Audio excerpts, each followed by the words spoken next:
জনাব তারেক রহমান, আপনাকে আমাদের অনুষ্ঠানে স্বাগত জানাই। আপনি আমাদের শুভেচ্ছা এবং কৃতজ্ঞতা জানবেন। আপনি আসলে রাষ্ট্রের সর্বোচ্চ ক্ষমতায় বা রাজনীতির জায়গায়, দেশ পরিচালনায়, সেগুলিতে আপনি আসলে আসতে চেয়েছিলেন কিনা, চান কিনা, বা ওই জায়গা থেকে যদি চাইতাম, খালেদ, যদি চাইতাম, তখন যখন মিলিটারি আমার বাসায় এসে বসে রইল সারা রাত আমাকে রাজি করানোর জন্য, আমি তো লুফে নিতাম। রাজি করানোর জন্য বসে থাকতে হবে কেন? আমি যদি ক্ষমতায় চাইতাম বলে আর চলেন চলেন, কি করতে, কি কোন জামাটা পড়তে হবে দেখিয়ে দেন, এখনই যাচ্ছি। আমি তো সেটা করিনি। তাদের সঙ্গে তর্ক করেছি, সারা রাত ধরে তর্ক করেছে যে না ভাই, আমাকে দিয়েন না, আমি এই কাজের উপযুক্ত না, আপনারা অন্য লক্ষ্য যান। তারা আমার উপরে মন ঠিক করে ফেলেছে আমাকে নিতে হবে। আমি বারে বারে বলতেছি তাদেরকে, তো তারা নিরাশ হয়ে ফিরে গেল, বললো যে সকালবেলা আবার আসবো, সকালবেলায় আসলে তখন আপনি আমাদেরকে বলেন যে রাজি আছেন। আমি বললাম না, সকালবেলা আসলে একই কথা পাবেন, কারণ আমি তো এটা এমন কিছু না যে মনের মধ্যে সন্দেহ রেখে, দ্বন্দ্ব রেখে আপনাদেরকে বলছি, অত্যন্ত পরিষ্কার ভাবে আপনাদের কাছে বলছি। ঠিক আছে, তা না হলে তো আমি সঙ্গে সঙ্গে রাজি হয়ে যেতাম। কে ছাড়ে যাও আপনাকে? দেশের পুরো সরকারের প্রধান হবার জন্য আহ্বান জানাচ্ছে বাংলাদেশে এরকম কয়জন মানুষ আছে বলবো যে না, আমি এই দায়িত্ব গ্রহণ করব না? আমি তো করলাম সেটা। এখন আমার নামে বলা হচ্ছে 10 বছর ছিল। আমি বছর নিয়ে প্রশ্নই উঠে না। প্রশ্ন হচ্ছে আগামীকাল সকালবেলা আপনি শপথ গ্রহণ করবেন, এই কথা। আমি বলছি না, করবো না। তারপরে এরপরে তো কয় বছর, কয় কাণ্ড। আমি 10 বছর দিয়ে কি করবোটা কি? আমি 10 বছর দিয়ে, আমি তো বলছি আমি এই কাজের জন্য নই। দেশে আমার দেশ পরিচালনা করা আমার দায়িত্ব না, আমার কাজ না। আমি জানি না এটা কিভাবে করতে হয়। আমি যেটা জানি সেটা করি। Make sense. আপনার মেয়ে মনিকা ইউনুস সম্প্রতি একটি সাক্ষাৎকার দিয়েছেন সিএনএন-এ। সেখানে আমি তাকে একটু যদি অনুবাদ করি তাহলে সেরকম পড়তে পারবো, যে আমি তাকে উদ্ধৃত করছি যে কোনো এক সময় প্রধানমন্ত্রী শেখ হাসিনা ও ডক্টর ইউনুস একসঙ্গে কাজ করেছেন।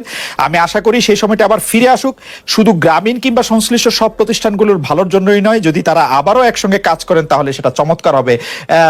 এই মনিকা ইউনুসের এই আশা কি আপনারও মানে একই রকম আশা কিনা, যে প্রধানমন্ত্রী শেখ হাসিনা এবং ডক্টর ইউনুস একসঙ্গে কাজ করলে আরো কিছু চমৎকার কাজ হবে, বা এটা আপনি আশা করছেন এরকম কি? এটা কি এখন আমার জন্য করা যাচ্ছে না যে আমি নারাজ, যে করতে চাই না? তুমি ভাবখানা এমন করছো যে আমি আপত্তি করছি, আমি কাজ করতে চাই না। আমাকে যে বললাম চোর বদমাইশ করে রেখেছে, সেখানে কাজ করার তো কথাই উঠছে না। আমার নাম উঠলেই ওনার রাগ উঠে যায়। আমাকে সুদখোর না বললে ওনার মন তৃপ্ত হয় না।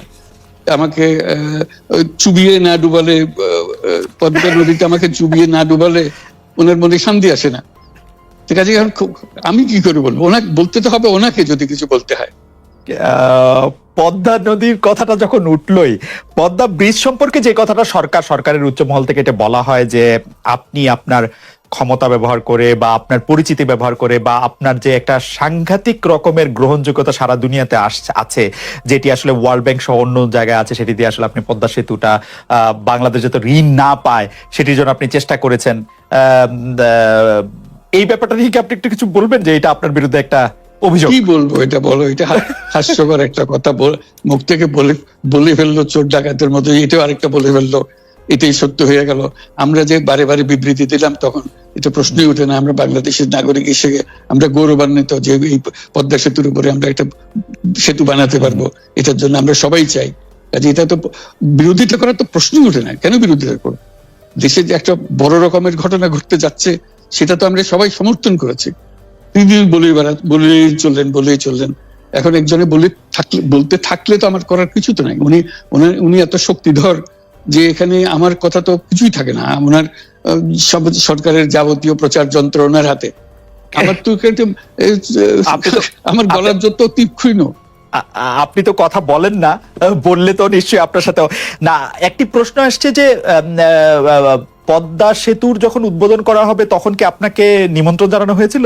মানে রাষ্ট্রের পক্ষ থেকে এরকম বলা হয়েছিল যে আপনাকেও নিমন্ত্রণ জানানো হবে, বা আপনি মনে আছে কিনা? মনে পড়ে না এরকম করছে। আচ্ছা, গ্রামীণ ব্যাংকের আপনি যখন মানে গ্রামীণ টেলিকমটা আপনি প্রতিষ্ঠা করেন, সেই সময়ে গ্রামীণ টেলিকমের সাথে গ্রামীণ ব্যাংকের সম্পর্কের যে বিধিমালা, সেই বিধি কি আপনি যখন চলে এসেছেন গ্রামীণ ব্যাংক থেকে সেটি পরিবর্তন করা হয়েছিল? তো সেই পরিবর্তনটি মানে পরিবর্তনটির জায়গাটা যদি আমাদের একটু পরিষ্কার করতেন। পরিবর্তন ছিল যে আগে এটা নমিনেট করতে পারতো গ্রামীণ ব্যাংক, চেয়ারম্যান পদের জন্য একজন লোক নমিনেট করতে পারতো। আমরা যেহেতু গ্রামীণ ব্যাংক থেকে আমাদেরকে সরিয়ে দেওয়া হয়েছে, তখন আমরা মনে করলাম যে এটা রাখার আর দরকার নাই, গ্রামীণ টেলিকম থেকে সেই পদটা আমরা পরিষ্কার করে দিয়েছি, যখন এটা আর দরকার নাই।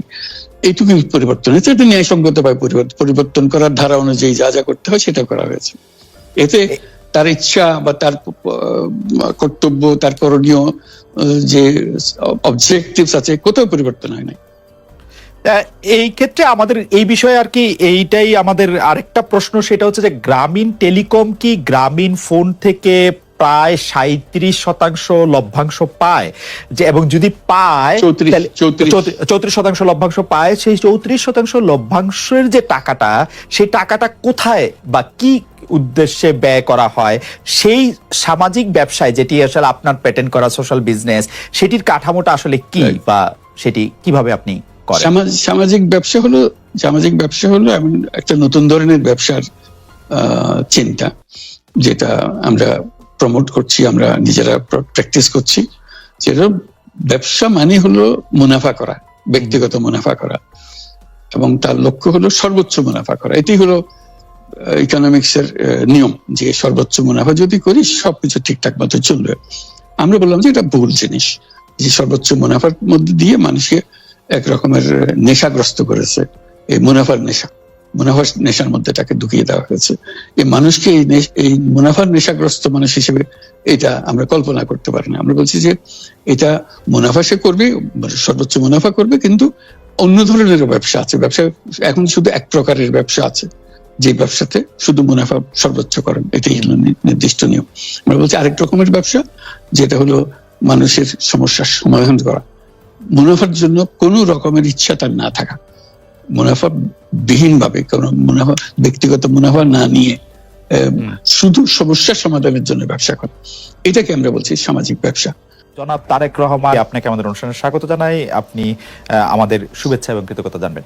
আপনি আসলে রাষ্ট্রের সর্বোচ্চ ক্ষমতায় বা রাজনীতির জায়গায়, দেশ পরিচালনায়, সেগুলিতে আপনি আসলে আসতে চেয়েছিলেন কিনা, চান কিনা, বা ওই জায়গা থেকে যদি চাইতাম, তখন যখন মিলিটারি আমার বাসায় এসে বসে রইল সারা রাত আমাকে রাজি করানোর জন্য, আমি তো লুফে নিতাম। রাজি করানোর জন্য বসে থাকতে হবে কেন? আমি যদি ক্ষমতায় চাইতাম, বলে আর চলেন কি করতে, কোন জামাটা পড়তে হবে দেখিয়ে দেন, এখনই যাচ্ছি। আমি তো সেটা করিনি। তাদের সঙ্গে তর্ক করেছি, সারা রাত ধরে তর্ক করেছে যে না ভাই, আমাকে দিয়েন না, আমি এই কাজের উপযুক্ত না, আপনারা অন্য লোক খোঁজেন। তারা আমার উপরে মন ঠিক করে ফেলেছে, আমাকে নিতে হবে। আমি বারে বারে বলতেছি তাদেরকে, তারা নিরাশ হয়ে ফিরে গেল, বললো যে সকালবেলা আবার আসবো। সকালবেলায় আসলে তখন